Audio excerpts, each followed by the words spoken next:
transformados la tierra, ¿verdad? Ese es el Salmo 90. Tenemos el más extenso, el capítulo más extenso de la Biblia, el 119, el que todos ustedes se saben de memoria, ¿verdad?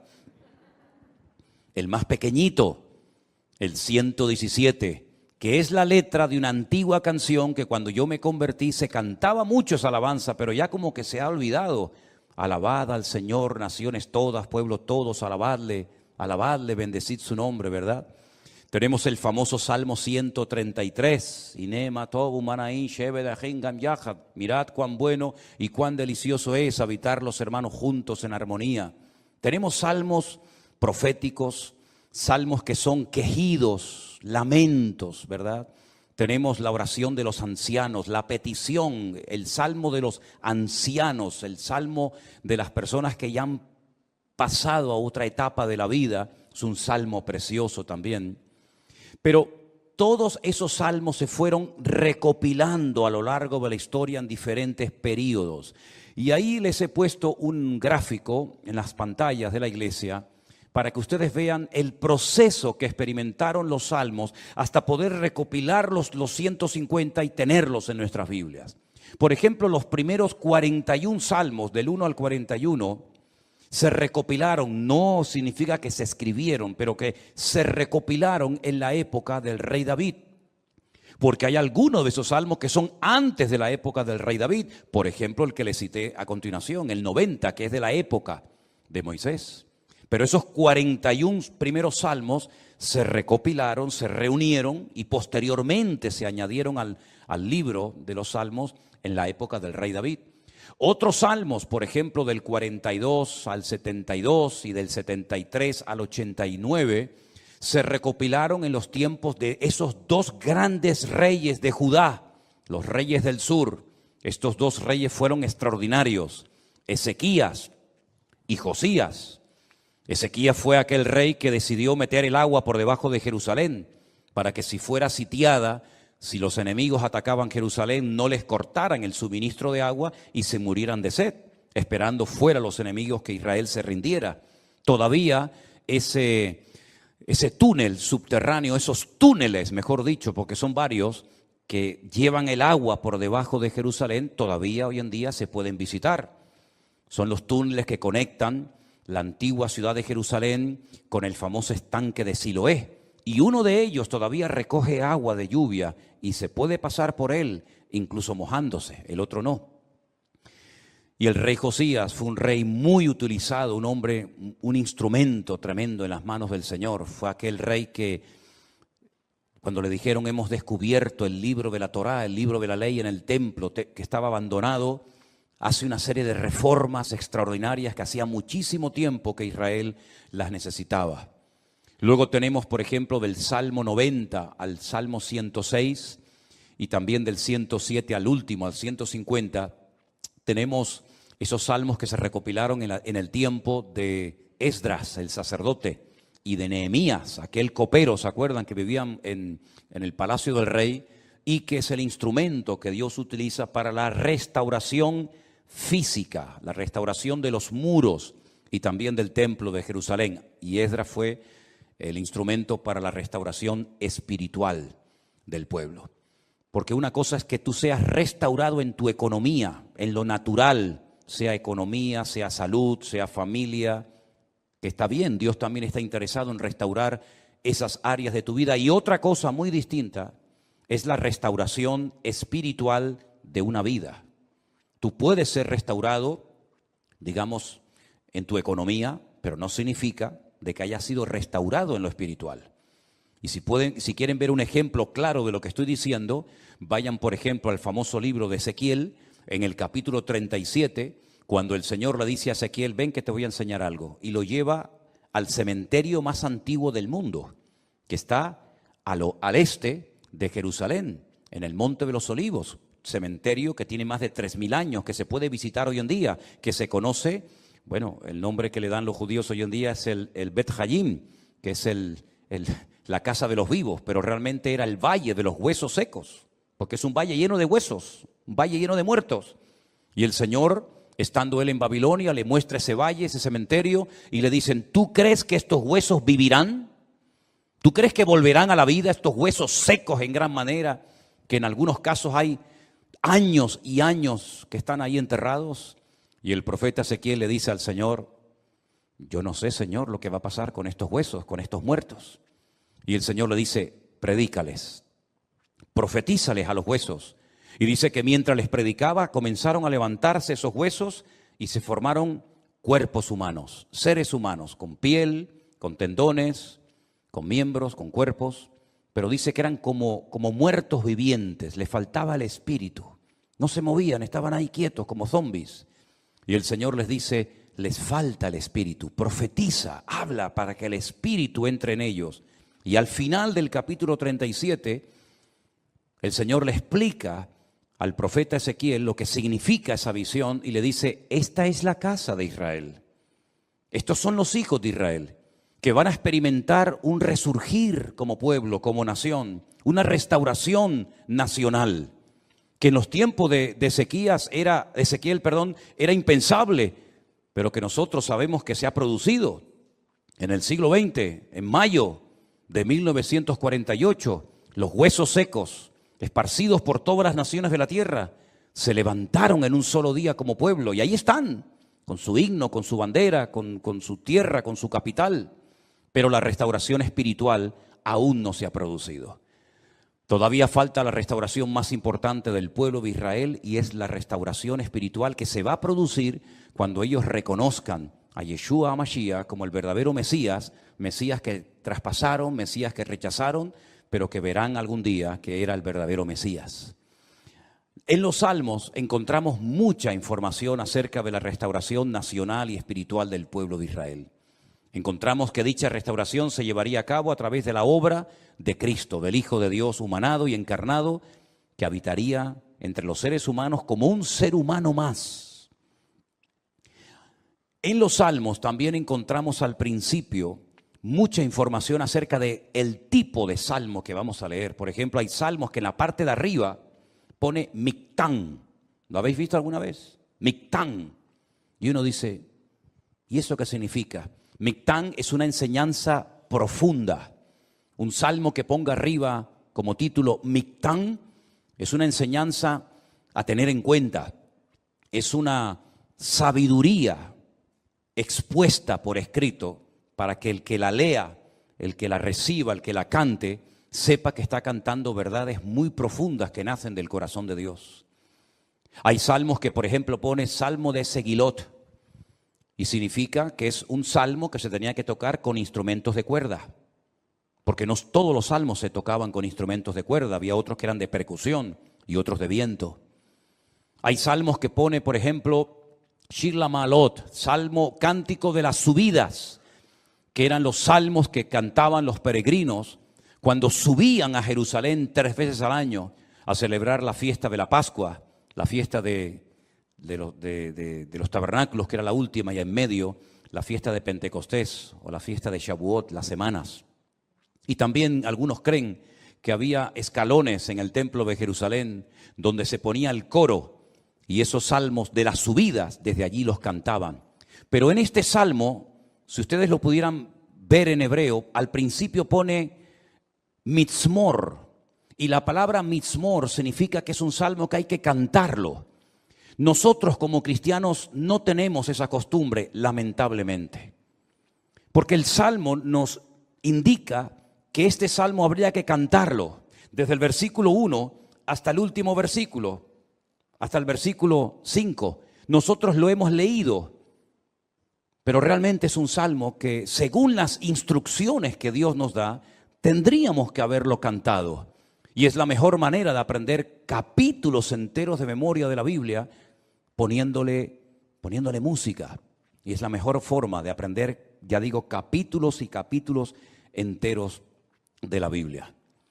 Ahora, el Salmo 127, que es el que se leía en esta tarde, si ustedes buscan su Biblia, empieza diciendo que si el Señor, el Eterno, Jehová, como dice la versión Reina Valera, no edifica la casa, en vano trabajan los que la edifican.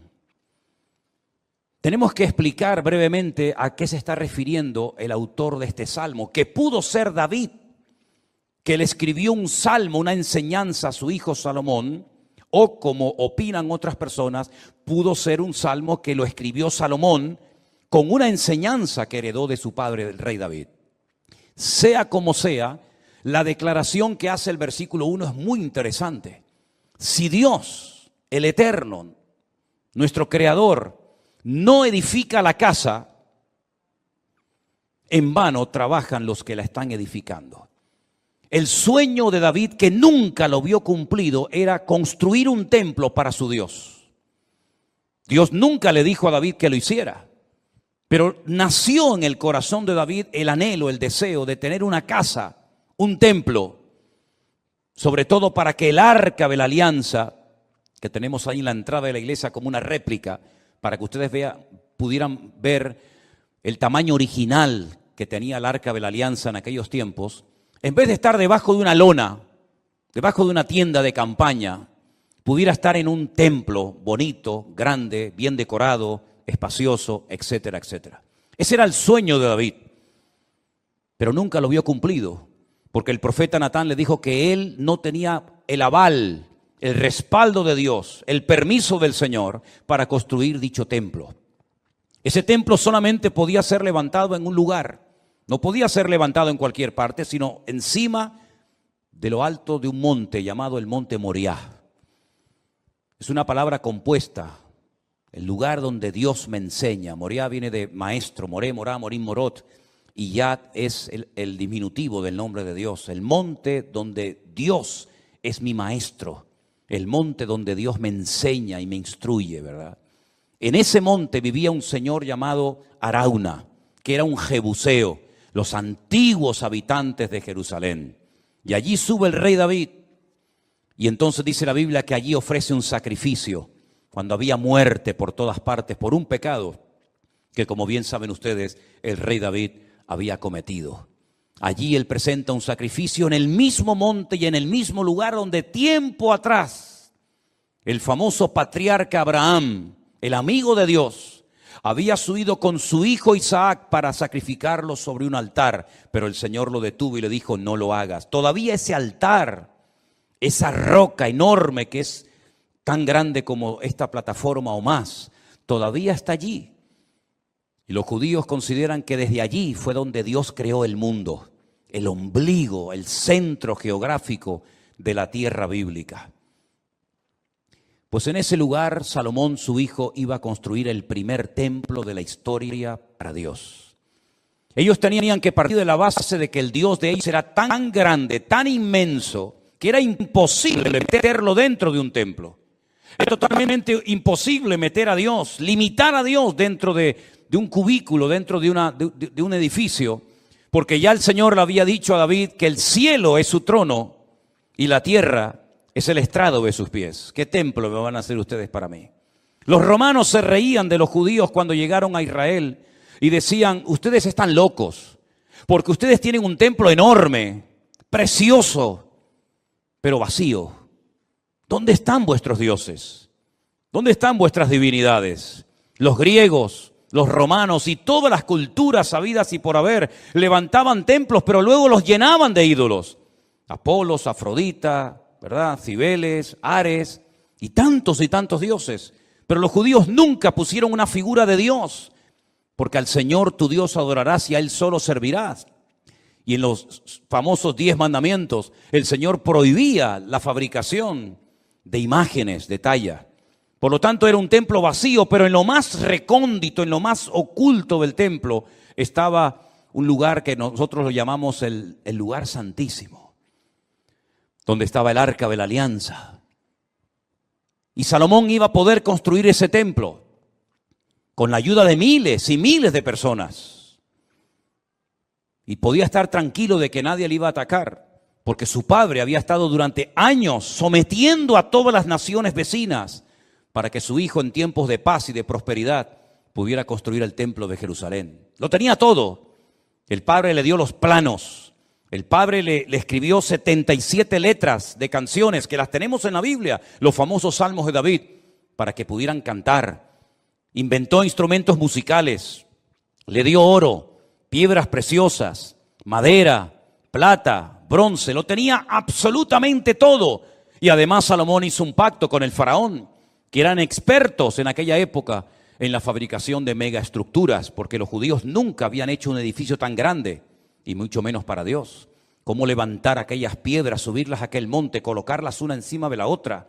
Aquellas columnas, más de 70 columnas exactamente, de una pieza. Cómo iban a levantarlas, ponerlas a nivel para que aquella casa no se cayera. El templo no tenía arcos, como lo inventaron los romanos. Por eso los arcos le han permitido a las fabricaciones y a la arquitectura romana permanecer hasta el día de hoy. Pero eran columnas y era muy difícil poner aquello en pie. Hay, por ejemplo, en la ciudad de Jerusalén, en un lugar donde yo he llevado a algunos hermanos alguna vez, una columna entera que es como de aquí al fondo de la pared, que se quebró y allí la dejaron, y han pasado 2000 años y todavía aquella columna sigue allí. Él hizo un pacto con el faraón, se casó con su hija, hizo un pacto de no agresión. De hecho, su hija se murió en Jerusalén, y hay en el torrente de Cedrón hay una pirámide pequeñita, recordando que allí está enterrada una mujer de origen egipcio, porque ella murió en Jerusalén. Y el faraón le ayudó a construir aquel hermoso templo. Pero Salomón sabía perfectamente que él podía tener el oro, la plata, los albañiles, los carpinteros, los canteros, absolutamente todo. Incluso había naciones que todos los años le traían, curiosamente, 666 talentos de oro. Multiplique 666 por 45, era una barbaridad de kilos de oro para ayudarle. Venían personas de todos los continentes de la tierra, unos le traían marfil, otros le traían diamantes, otros le traían de todo. Pero él sabía que aunque lo tenía humanamente hablando todo, sin el respaldo, sin la ayuda del Señor, aquel templo nunca se iba a poder levantar. Y aquí hay una primera lección que tenemos que interiorizar nosotros como cristianos en el día de hoy. Nosotros nos podemos esforzar mucho, y de hecho el esfuerzo forma parte de la vida cristiana. Esfuérzate y sé valiente, le decía el Señor a Josué, ¿verdad? Josué capítulo 1. Esfuérzate y pelea, le decía el apóstol Pablo a Timoteo. Pero por mucho que nos esforcemos, por mucho que trabajemos, por mucho que madruguemos o por mucho que trasnochemos, sin el respaldo, sin el favor de Dios, todo lo que hagamos nos sirve absolutamente para nada. ¿Cuántos dicen amén? Algunos creen que por trabajar más van a ganar más, y se equivocan, porque la Biblia no enseña que para ganar más hay que trabajar más. Si usted quiere ganar más, no haga eso, porque lo está haciendo al revés. Si usted quiere ganar más, yo después le digo lo que tiene que hacer, pero no trabajes más para ganar más, porque vas a ganar menos y te vas a terminar agotando. Porque la Biblia dice en el Salmo que hemos leído que si el Señor no edifica la casa, en vano. Y esa palabra en vano, esa expresión en hebreo en vano, significa para que no llegues al agotamiento físico y mental. ¿Qué les parece? Para que no llegues a un momento que digas, ya no aguanto más, estoy reventado, estoy cansado. Llego el fin de semana, quiero descansar, y el lunes voy igual de cansado, peor. Y vas acumulando cansancio, y durante la noche no duermes. Cuando dice el Salmo 27 que una de las bendiciones de Dios es poder dormir tranquilamente por la noche. Dice que a sus amados el Señor les dará el sueño. Y hay muchas personas que darían cualquier cosa con tal de poder dormir en paz, como nosotros, los hijos de Dios, que hemos aprendido a depender y a descansar en el Señor, podemos dormir en paz. ¿Cuántos dicen amén? No sé por qué nos han hecho últimamente a Elena y a mí una pregunta, me la hacen de vez en cuando, por internet, por WhatsApp, por correos, incluso hasta en persona. ¿Ustedes están durmiendo bien? Y preguntamos, ¿y por qué nos hacen esa pregunta? Si no, pues con todo lo que tienen, todo el jaleo de atender gente de aquí y llamar, ¿ustedes duermen bien? Y la respuesta de Elena siempre es la misma, dormimos perfectamente. Porque nosotros hemos aprendido a descansar y a depender únicamente del Señor. No entramos en estrés, ni en nervios, ni en agobio. No perdemos la paz absolutamente por nada. ¿Por qué? Porque la obra no depende de nosotros. La obra depende del dueño, de la cabeza. Y el dueño y la cabeza es nuestro Señor Jesucristo. Me da mucha pena, mucha lástima cuando veo a cristianos agobiados, cargados, estresados, con la tensión disparada, Perdonen si alguien se siente aludido, yo es que no le he tomado la atención nunca a ninguno de ustedes, por eso hablo desde la libertad, porque claro, va a decir, ¿este hombre cómo sabe que tengo yo atención alta? No, yo no sé nada, pero el Señor lo sabe todo. Pastillas para poder dormir, claro, después pastillas para despertarte. Agobiado, estresado, que no llego a fin de mes, que no pago el colegio de los niños, que los libros, que esto, que lo otro. Y yo he cumplido recientemente 60 años. No me da ninguna vergüenza decirlo, al contrario, estamos orgullosísimos de los 60 años que tenemos. Y de esos 60 años, que parecen mucho, pero a la hora de la verdad no son tantos, de esos 60 años, 40 los he dedicado a servir única y exclusivamente al Señor. Es decir, no me he dedicado en otra cosa los últimos 40 años de mi vida más que a servir al Señor. Con iglesias pequeñas, con iglesias grandes, con escasez, con abundancia, con mucha gente, con poca gente o con ninguna gente. Y en estos últimos 40 años, si algo hemos aprendido, sobre todo en este último año, es que Dios es galardonador de los que le buscan.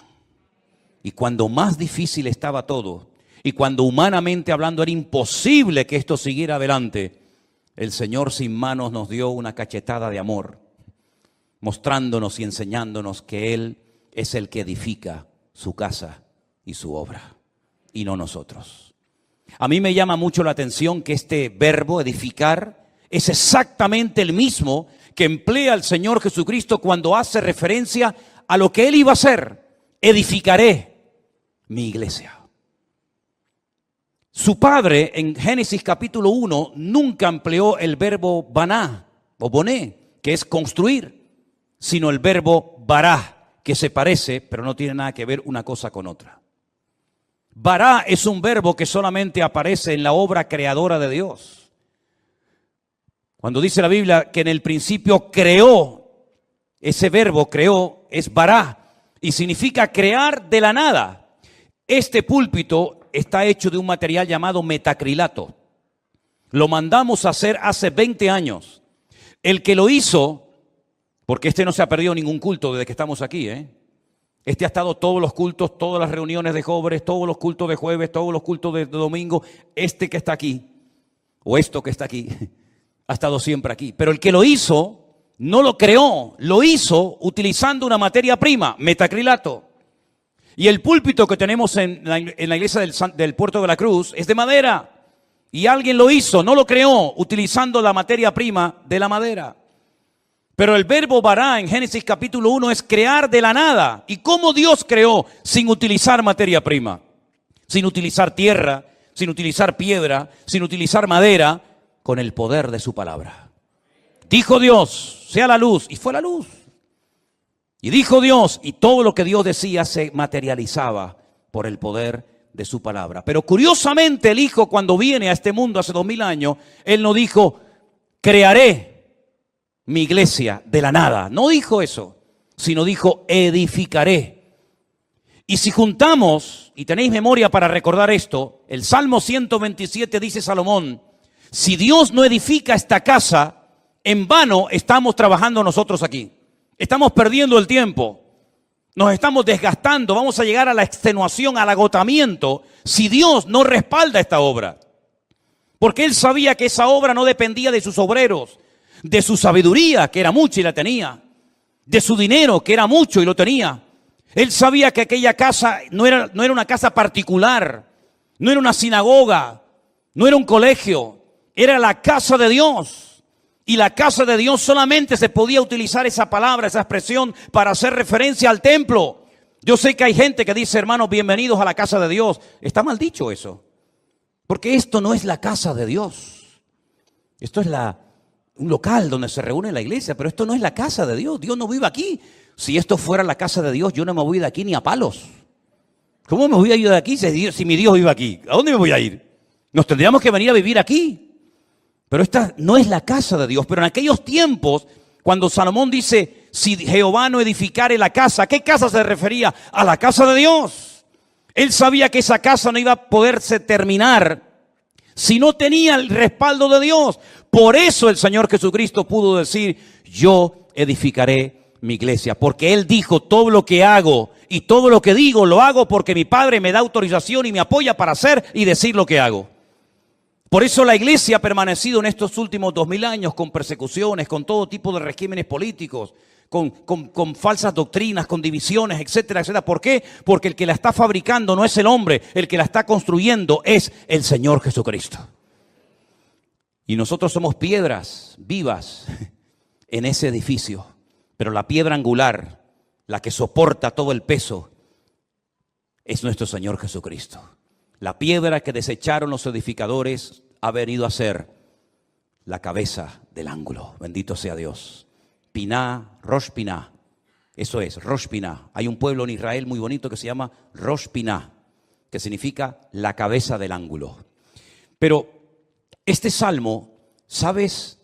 Te da una calma, te da una paz impresionante, porque no tienes que estar dependiendo de tu esfuerzo personal, sino del respaldo de Dios. Y yo le hacía esta mañana a los hermanos del Puerto de la Cruz 2 preguntas que se las voy a hacer ahora a ustedes. ¿Dios está respaldando lo que estás haciendo? Piensa bien, ¿eh? Todos no vamos a ser pastores, todos no van a ser predicadores, evidentemente. Pero todos y cada uno de ustedes, de nosotros, nos dedicaremos en la vida a algo. Pero mi pregunta es, ¿a eso a lo que hoy por hoy te estás dedicando, tú notas en tu vida el favor de Dios? ¿El respaldo de Dios? Si la respuesta es sí, yo siento que en mi profesión, en mi carrera, en mis estudios, en mi trabajo, yo siento y noto que el respaldo, que la bendición de Dios está conmigo. Gloria a Dios. Cuando nosotros estamos en Israel, yo no lo sentí, pero en algunas partes de Israel, sobre todo en la costa, sobre todo en la ciudad de Tel Aviv, dice que sintieron parte de este movimiento, porque allí en Israel hay dos placas tectónicas, la africana y la asiática, y una sube y la otra baja, y cuando golpean, los terremotos son terroríficos. Y cuando me llegó la noticia de que había habido un terremoto de una magnitud tremenda en Turquía, y iban por 200 o 300 muertos, yo dije, madre mía, 300 muertos, qué barbaridad, qué tragedia, ¿no? Hermanos, 300, ojalá hubieran sido solamente 300. Yo creo que la última cifra hablaba más de 100.000 muertos, y de miles y miles de personas desaparecidas. Creo que iban por 80.000 edificios que se derrumbaron, y nunca se sabrá exactamente cuántas personas quedaron sepultadas, aunque se cuentan historias tremendas de gente que logró sobrevivir sin agua y sin comida por 7 días, 8 días y más, ¿no? Realmente es algo tremendo, ¿no? Pero bueno, queridos hermanos, este es el mundo en el cual vivimos. La vida no es fácil, y para los cristianos muchísimo menos, sobre todo para los creyentes que quieren vivir como Dios manda. Ahora, si quieres ser un cristiano del montón, si quieres ser un cristiano de estos light, como yo llamo, sin compromiso, que hagas lo que te dé la gana, y bueno, entonces a ti no te va a pasar nada, entre comillas. Ya bastante desgracia tienes con ser así. Pero si quieres ser un cristiano como Dios manda, de alguna manera sentirás presión en tu puesto de trabajo. Tus amigos, quién sabe, hasta en tu propia iglesia. Nunca ha sido fácil para un cristiano que quiere ir en serio y poner su vida en orden, desde los pies a la cabeza. Nunca ha sido fácil la vida, pero contamos con el favor y con la bendición y el aval de nuestro Dios. Amén, hermanos. Y yo quisiera leerles en esta tarde parte de un capítulo que a mí siempre, de toda la vida, cada vez que lo he leído, para mí ha sido de una bendición tremenda, porque hay pocos capítulos en la Biblia, digamos, monográficos. Es decir, que hablen de un solo tema. Hay capítulos que tocan diferentes temas, ¿no? Y van saltando de un tema a otro. Y ya digo, hay muy pocos, hay algunos, pero muy pocos capítulos en la Biblia que toquen desde el primer versículo prácticamente hasta el último un solo tema, ¿verdad? Y lo vayan desarrollando progresivamente, como por ejemplo el caso de 1 Corintios 13, que es un capítulo que habla fundamentalmente del amor, y en cada versículo te va dando una información, un dato interesante acerca del tema del amor, ¿verdad? Sus características, sus aplicaciones, etc. Tenemos, por ejemplo, el capítulo 12 de la carta de Pablo a los Romanos. Es un capítulo que habla acerca de los dones del Espíritu Santo y que lo mezcla con los deberes de los cristianos, de los hijos de Dios. el capítulo 8 de la carta de Pablo a los Romanos, viviendo en el Espíritu, ¿verdad? ¿Qué significa eso de vivir en el Espíritu? ¿En qué consiste? Y Pablo revela cosas extraordinarias, como por ejemplo hoy dice que el Espíritu que entró en el cuerpo muerto de Cristo al tercer día y lo resucitó de la tumba, es el mismo Espíritu que ahora mora en el corazón de los hijos y de las hijas de Dios. Esto es tremendo. Esto es tremendo. Jesús estuvo literalmente muerto. No es que se desmayó, como algunos dijeron. No es que robaron el cuerpo, como dijeron también algunos en su época. Jesús literalmente murió. Si hubiera ido un médico y hubiera estado en aquel lugar, hubiera dicho, este hombre está muerto. No hay latido, no hay riego sanguíneo, no hay nada, está muerto. Pero dice la Biblia que al tercer día el Espíritu de Dios, ese Espíritu que él dijo, Padre, en tus manos encomiendo mi espíritu, ¿verdad? Entró en él nuevamente con tal poder y con tal autoridad que lo levantó de la tumba al tercer día victoriosamente para no morir nunca más. Y ese mismo Espíritu es el que el Señor le dice a sus discípulos, no os dejaré huérfanos, rogaré al Padre para que os envíe al Consolador, al Espíritu Santo, para que esté con vosotros para siempre. ¿Cuántos dicen amén? Amén. Él tomará de lo mío y os lo hará saber. Él os recordará todo lo que yo os he enseñado. Él os guiará a la verdad. Y estará con vosotros siempre, cada día, ¿verdad? Y me glorificará a mí. Y cuando Él venga, dice el Señor, convencerá al mundo de justicia, de pecado y de juicio. Es el mismo Espíritu. Y todo eso lo relata Pablo en el capítulo 8 de la carta a los Romanos. Pero hay otro capítulo que es el que yo quiero leer en esta noche, que es el capítulo de la fe. ¿Cuál es ese capítulo? Ese es Hebreos capítulo 11. Tenía un amigo mío que se convirtió, que el pobrecito no sabía leer muy bien, y un día llega y dice, hermano, vamos a leer la carta a los Hebreos. Sí. Digo, vamos a leer. No son los Hebreos, no son los Hebreos. Es a los Hebreos, que es otra cosa, hombre. Ay, Señor. Aquel que dijo, carta de Pablo a Galicia, a los gallegos, ¿no? No, a los Gálatas, que es otra cosa. Y bueno, Hebreos capítulo 11 es el capítulo efectivamente de la fe. Y nos da una pequeña definición. La Biblia considera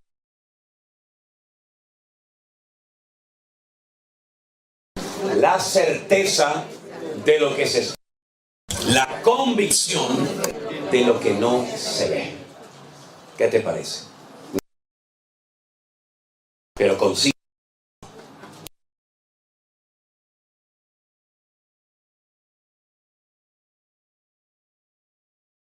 Dios mediante. Ahora, si observas, por ejemplo, el tema de la fe, a mí me llama la atención que se presenta desde diferentes puntos de vista, desde diferentes ángulos.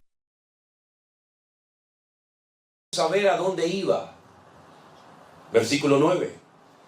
Por la fe habitó como extranjero en la tierra prometida, como en la tierra ajena, morando en tiendas con Isaac y Jacob, coherederos de la misma promesa.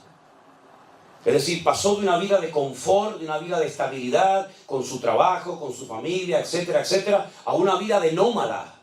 No sé a dónde voy y dejo mi casa, dejo mis patrimonios, dejo todo para vivir en tiendas de campaña, cosa que nunca había hecho. ¿Cuánto tiempo? No lo sabía. ¿A dónde vas? Tampoco lo sabía. Y todo eso lo hizo por fe en el llamado que había recibido de parte de Dios. Porque Dios le había hecho una promesa. Y la promesa consistía en que sería dueño, él y su descendencia, de todo un país. La tierra de Canaán, la tierra de Israel. Y dice aquí, porque además de todo eso, esperaba la ciudad que tiene fundamentos, cuyo arquitecto y constructor es Dios. Ahora díganme ustedes, ¿qué ciudad ha construido y edificado y diseñado Dios?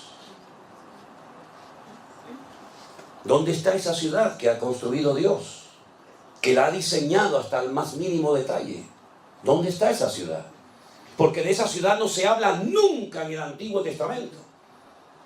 No se habla ni en la ley de Moisés, no se habla ni en los salmos, no se habla en ninguna parte, pero dice aquí el autor de este capítulo, que Abraham salió, número uno, sin saber a dónde iba, agarrado firmemente a una promesa de heredar algún día una tierra. Vete tú a saber dónde estaba esa tierra. Y además, en el fondo, lo que Abraham realmente buscaba era la ciudad cuyo arquitecto y fundador es Dios. ¿Cómo podía saber él que existía esa ciudad? ¿Y dónde estaba esa ciudad? Si el primero en toda la historia de la Biblia que nos relata esa ciudad, cómo es, sus medidas, sus materiales, etcétera, etcétera, hasta su nombre, fue Juan en el libro del Apocalipsis, en el capítulo 21 y 22 del Apocalipsis. Pero dice la Biblia que salió sin saber dónde estaba, pero la buscaba, y dice que la saludó y la vio de lejos. Por eso es el hombre llamado en la Biblia el padre de la fe. Esa ciudad cuyo arquitecto y fundador y diseñador es Dios, es nada más y nada menos que la Nueva Jerusalén. Si quieren saber cómo es, si quieren saber cuáles son sus características, sus medidas, sus materiales, etcétera, lean esta noche antes de dormir el capítulo 21 y 22 de Apocalipsis y te vas a quedar asombrado, porque ahí está la ciudad que Abraham buscaba y dice que la vio. Es decir, aún antes del nacimiento de la iglesia, aún antes del nacimiento físico y terrenal del Señor Jesucristo, ya Dios había construido esa ciudad destinada en la eternidad para ti y para mí. ¿Cuántos dicen amén? Tremendo. Fíjate que un día los judíos, hablando con el Señor Jesucristo, Él habla de su eternidad y les dice: yo soy antes de Abraham. Y le dijeron: ¿cómo vas a ser tú antes de Abraham si no tienes ni 40 años? Por poner una cifra, ¿no? Si ustedes verdaderamente fueran hijos de Abraham, como le dijo el Señor a los judíos, creerían en mí, porque Él vio mis días y se gozó. Es increíble, ¿verdad? Cómo parece que estaba ya todo escrito y planificado desde antes de la fundación del mundo. Ya la Nueva Jerusalén existía antes de la creación de Adán y Eva. Ya el Señor Jesucristo sabía que moriría algún día en una cruz y aún no había sido creado Adán y Eva ni el jardín del Edén. Luego ya Dios lo que hace en su palabra es relatarnos lo que para Él ya es pasado, pero que todavía para nosotros sigue siendo un misterio y sigue siendo futuro.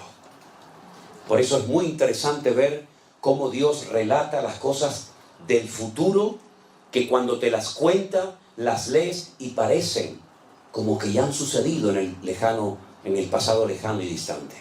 Cuando le dice aquel anciano a Juan en la isla de Patmos: Juan, estas multitudes que no se pueden contar, con ropas blancas, de todas las naciones, pueblos, tribus y lenguas, ¿quiénes son esta gente? ¿De dónde han salido? ¿De dónde vienen? Y Juan en aquel momento llora y le dice: yo no lo sé, Señor. Yo no sé quién es esta gente. Yo no sé de dónde han salido. Y la respuesta celestial fue: estos son los que ya han salido de la gran tribulación y no han manchado sus vestiduras, sino que se han mantenido santos y puros para el Cordero de Dios. Ya han salido de la gran tribulación y la gran tribulación aún todavía no ha empezado. Pero el Señor te lo cuenta en futuro, lo que todavía no había, en pasado, lo que todavía no ha ocurrido. Porque ¿qué es lo que será? Dice la Biblia: lo mismo que fue. Por lo tanto, qué interesante es ver cómo Dios, me permite la expresión, Él ya vio toda la película. ¿No les ha pasado a ustedes que ya han visto, por ejemplo, ahora Cristina está viendo una serie, Fauda, que yo la he visto en internet, en Netflix, y yo ya la he visto toda, ya va por la primera temporada y yo ya voy por la cuarta. Y cuando yo la estoy viendo, y yo le digo: cuidado con este que es malo, ¿eh? Eso le enfada muchísimo a Miriam. Yo entro en la habitación y digo: ay, pero este chico la va a matar a la chica. Pero papá, por favor, pero no me cuentes la película. El Señor ya nos contó en la Biblia la película. El Señor ya nos contó la película. Él sabe cómo va a terminar todo. Por eso no tenemos que tener miedo. Mira, el mejor antídoto para la depresión, el mejor antídoto para la tristeza, ¿sabes cuál es? El libro del Apocalipsis. Ay, pero a mí me da miedo. No, a mí todo lo contrario, a mí me anima un montón el Apocalipsis, porque veo al diablo derrotado, porque veo el cielo y la tierra nueva, porque veo la venida del Señor, porque veo el milenio, porque veo el reino milenial del Señor. Porque todo termina bien para la honra y la gloria del Señor. Dios nunca pierde, siempre gana todas las batallas. Aleluya. Y eso es la fe. Ver las cosas que no son como si ya fuesen. Así que todo eso pasó en la vida de este hombre por la fe, dice la palabra de Dios. Pero dice algo más en el verso, por ejemplo, 4. Por la fe, Abel, ¿saben quién era Abel, verdad? Uno de los hijos de Adán y Eva. Abel ofreció a Dios más excelente sacrificio que Caín, por lo cual alcanzó testimonio de que era justo, dando Dios testimonio de sus ofrendas, y muerto, aún habla por ella. Hay gente que ha muerto, pero sus obras hablan como si estuvieran vivos todavía entre nosotros, ¿verdad?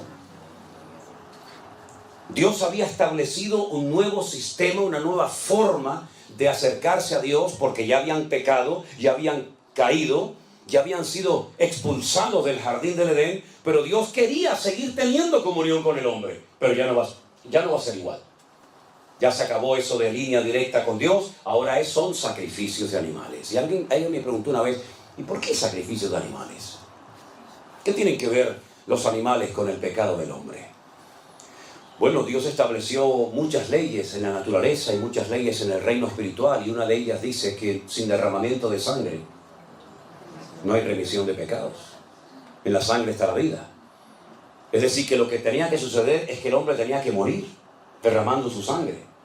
Pero si moría, ¿cómo iba después a poder vivir y experimentar el gozo de la salvación? Es imposible. Por lo tanto, el animal sustituía al pecador y le recordaba que se comportó como un animal el día que desobedeció y se desconectó de Dios, porque eso es lo que hace el hombre. El ser racional se convierte en irracional cuando peca, cuando miente, cuando roba, cuando mata, etcétera, etcétera. ¿Por qué? Porque se comporta peor que una bestia.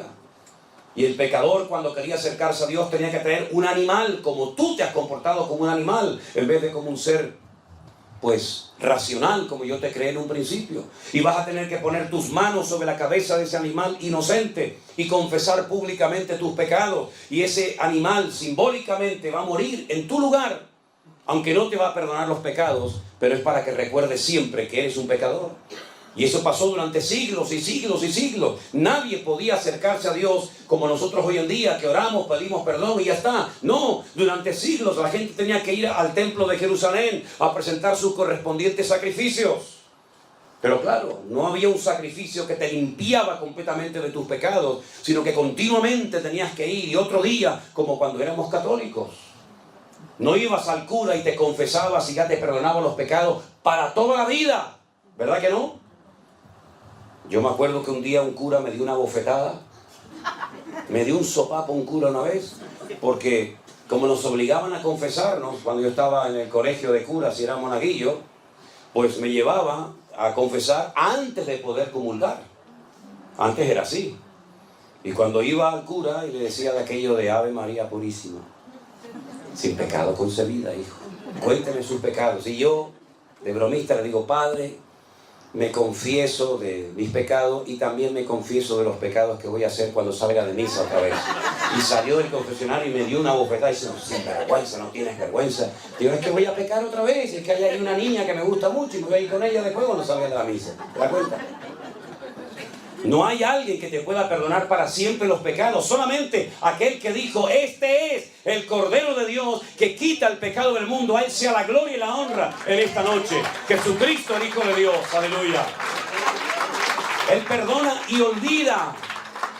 La pregunta es, ¿y tú te has perdonado a ti misma? Porque hay gente que Dios ya les perdonó, pero ellos siguen con la matraquilla de que soy pecador y no sé qué. Pero mira, si Dios ya no sabe lo que le estás diciendo.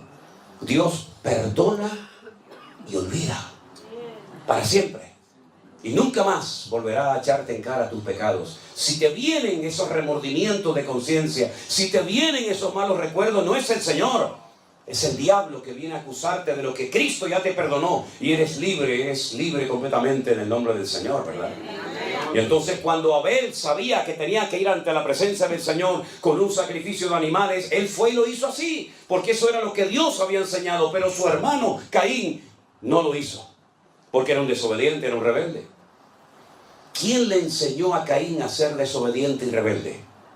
¿Es que acaso tenemos que darle una clase, un curso intensivo a nuestros hijos para que se porten mal o sean desobedientes? Ya lo llevan dentro. Ya va en el paquete. No tienes que enseñarle a que sea un respondón. Ya lo lleva dentro. No tienes que enseñarle a que sea cualquier otra cosa, porque lo que hay que enseñarle son buenos modales y buenos principios, pero lo malo ya lo llevan dentro. Como dijo aquel, dice, el hombre no es pecador porque peca. No, es al revés. El hombre peca porque es pecador. Y hay algo que nos domina, es algo que nos atrapa, y a menos que tú lleves eso a los pies de Cristo, hay una fuerza interior que aunque digas no lo voy a hacer más, no lo voy a hacer más, lo vuelves a hacer otra vez y otra vez y otra vez. Y aunque pidas perdón, lo vuelves a hacer otra vez. Porque tú no puedes contra esa fuerza tremenda que destruye países enteros, que destruye iglesias, que destruye ministerios, que destruye familias, que destruye a la raza humana, que es el poder del pecado. Es algo real. El poder más destructivo que hay es el poder del pecado. Y si no, mira cómo está el mundo. Lleno de pecado, de desobediencia, de rebeldía, de soberbias por todas partes. Y para eso vino Cristo, para darte un poder más fuerte que el que te dominó durante años. Y cuando llega Caín a la presencia del Señor, no trae una ofrenda de animales, sino un producto de la tierra. Es decir, yo me acerco a Dios. Caín no era ateo, era un desobediente. Yo me acerco a Dios a mi manera. Me da igual lo que Dios haya dicho.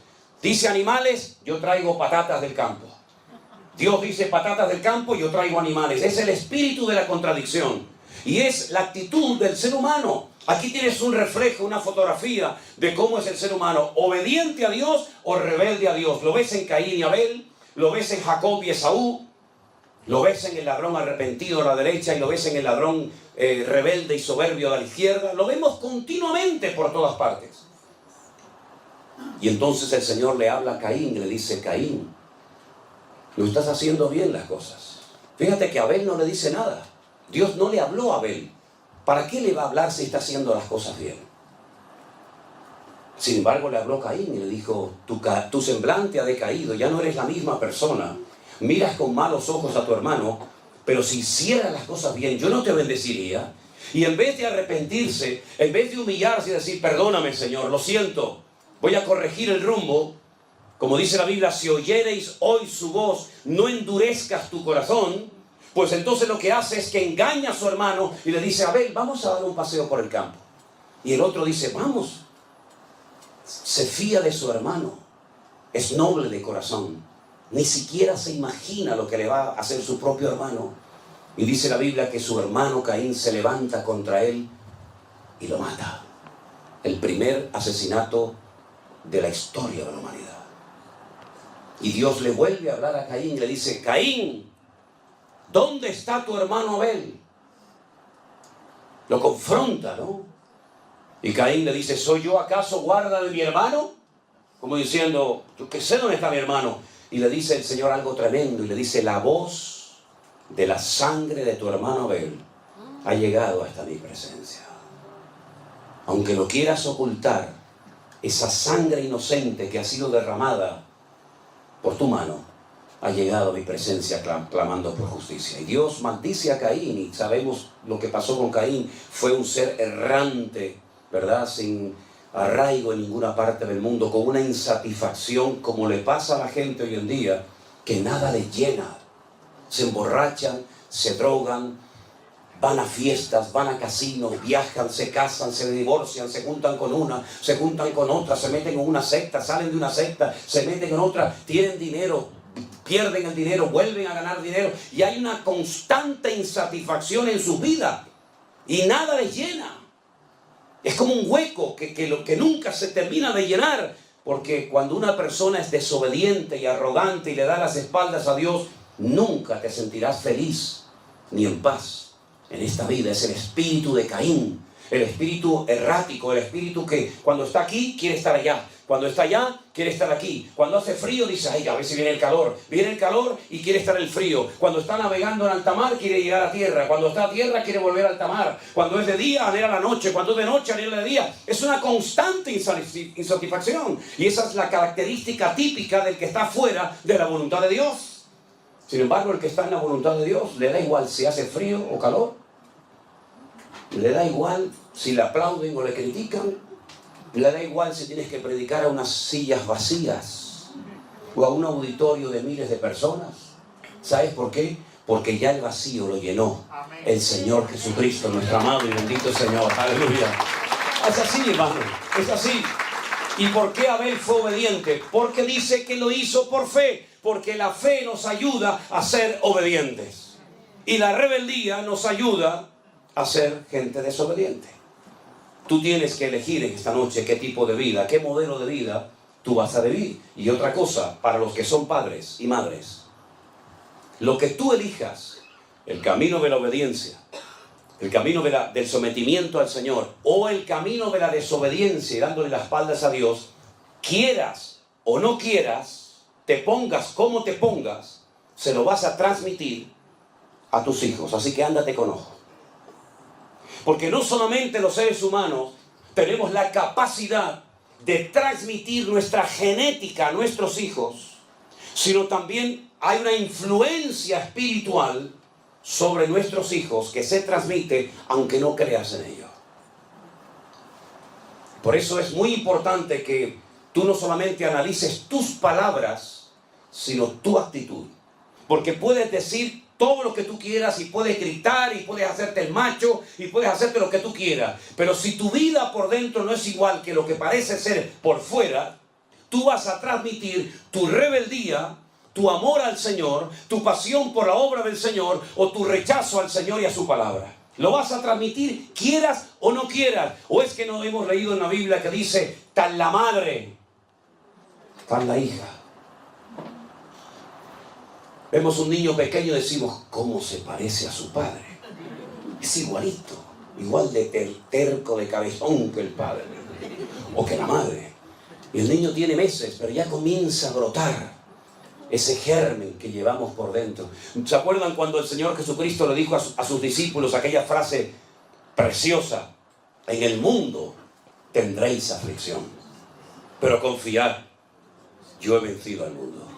Mi paz, dice el Señor a sus discípulos, mi paz os dejo. No como el mundo la da. Es decir, la paz que tenía Cristo, el príncipe de la paz, no se la llevó al cielo con él, sino que se la dio a Pedro, se la dio a Juan, se la dio a Santiago, y todos tenían la misma paz que tenía el Señor Jesús. Pasa el tiempo, ya tienen en su corazón la paz de Cristo, y ahora el Señor reúne a sus discípulos y les dice, quiero mandarles de 2 en 2 a todos los lugares, aldeas, pueblos y ciudades donde yo voy a ir a llevar la palabra. Cuando lleguen a una casa, si no os reciben, si no os dan hospitalidad como era en la época, lo que se tenía que hacer, vuestra paz volverá a vosotros. Pero si en una casa os dan hospedaje, os dan comida, os tratan bien, etcétera, etcétera, vuestra paz reposará sobre esa casa. Es decir, ya ellos podían transmitir la misma paz que el Señor Jesucristo les dio, porque recibían de Cristo y de ellos podían dar a los demás. Por eso cuando vas al Sermón del Monte, a las famosas bienaventuranzas, te encuentras que a los hijos de Dios se les conoce como pacificadores.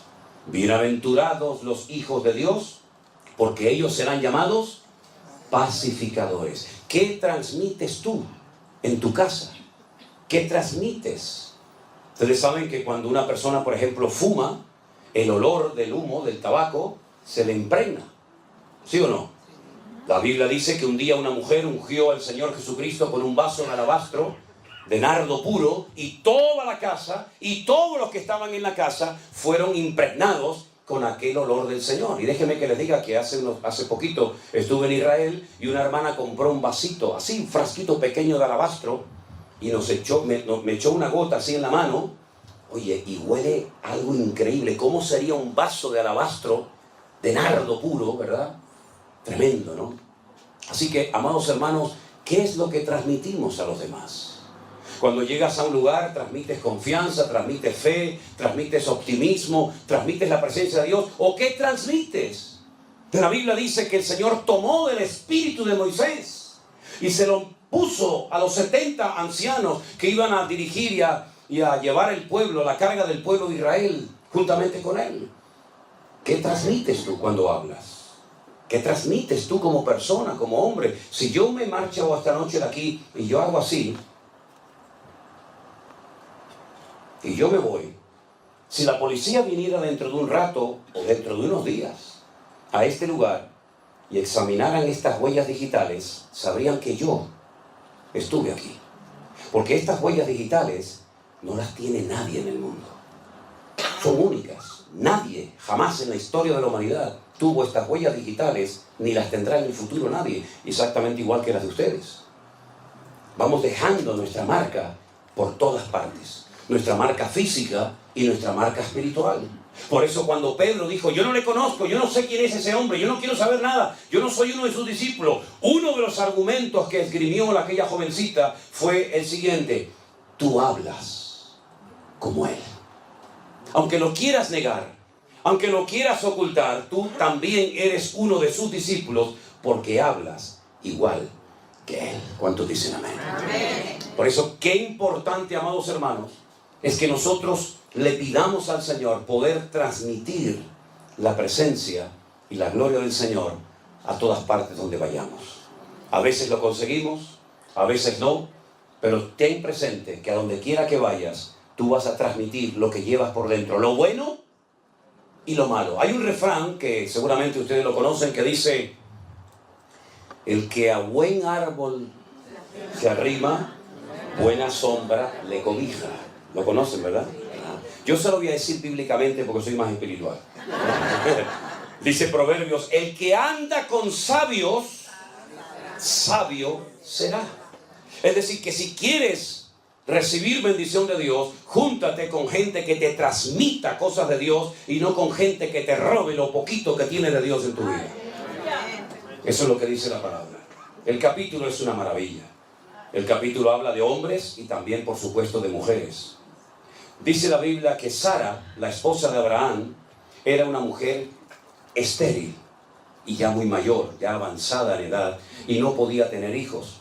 Pero dice la Biblia en el verso 11, por la fe, otra vez, por la fe, siempre todo es por la fe, Sara, siendo estéril, recibió fuerzas para concebir y dar a luz aún fuera del tiempo de la edad. ¿Por qué? Porque creyó que era fiel quien se lo había prometido. Humanamente hablando, era imposible que esa mujer quedara embarazada. Era muy mayor, era estéril y nunca antes de ella hay un registro histórico de una mujer que fuera sanada de esterilidad. Ella no podía mirar atrás y decir, es que ya el Señor sanó a esta y sanó a aquella. No, no había nada. No había ningún punto de referencia. Ella iba a ser la primera mujer en la historia de la humanidad sanada de esterilidad. Y dice que como le creyó a Dios, recibió fuerzas y quedó embarazada. Hubo un momento en su vida, después de 30 años de esperar el hijo de la promesa y no venir, que le propuso a su marido Abraham, un hombre muy obediente, que tuviera relaciones con su criada Agar. Y fue la ruina de Abraham y del mundo entero. Porque cuántos problemas, cuántas guerras, cuántas muertes se podían haber evitado si Abraham hubiera esperado y no hubiera mantenido relaciones con aquella muchacha de origen egipcio. Fue tan terrible la convivencia, fue tan terrible el ambiente en el hogar, que dice la palabra de Dios que el Señor le dijo a Abraham, échala a ella y echa al hijo de ella, porque no puede heredar el hijo de la esclava con el hijo de la libre.